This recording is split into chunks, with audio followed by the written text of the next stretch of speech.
வணக்கம் பேபல் அவர்களே, உங்களை நான் சிரம் தாழ்த்தி வணங்கி வாழ்த்து என்னுடைய நேரடி ஒளிபரப்புக்கு வரவேற்கிறேன்.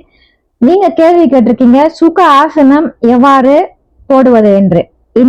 உங்களுடைய இந்த பயனுள்ள கேள்விக்கு பதில் இதுதான். வாங்க நாம சுக ஆசனம் எவ்வாறு போடுவது என்பதை நான் இப்பொழுது செய்து காட்ட போறேன். பார்த்து நீங்களும் பயிற்சி செய்யுங்க, பயனடைங்க. ஆரோக்கியமான வாழ்வு உங்களுடைய சொத்து. சரி, சுக ஆசனம். முதல்ல கால்களை நீட்டி வைத்துக் கொள்ளுங்கள். கால்களை இவ்வாறு நீட்டி வைத்துக் கொண்டு, ஆண்களாக இருந்தால் வலது கால் மேல, பெண்களாக இருந்தால் இடது கால் மேல. சரிங்களா?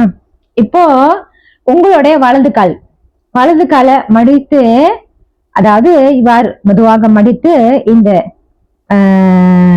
தொடை பகுதி இருக்கு இல்லையா, இங்க வைத்திடணும். உங்களுடைய இடது காலை மடித்து இந்த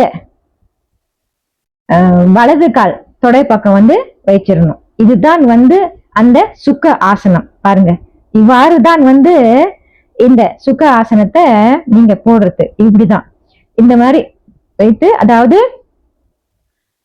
பெண்களாக இருந்தால் இடது கால் மேல, ஆண்களாக இருந்தால் வலது கால் மேல. சரிங்களா?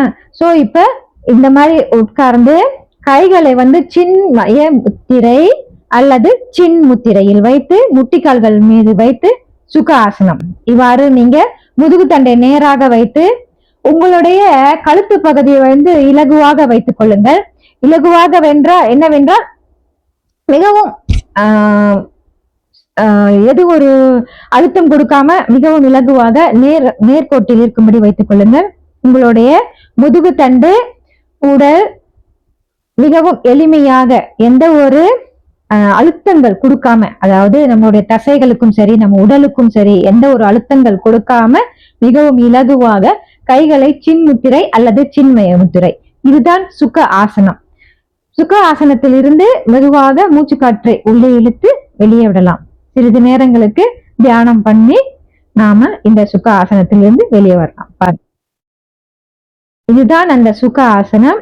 இந்த ஆசனம் உங்களுக்கு பயனுள்ளதாக இருந்திருக்கும் என்று நம்புகிறேன்.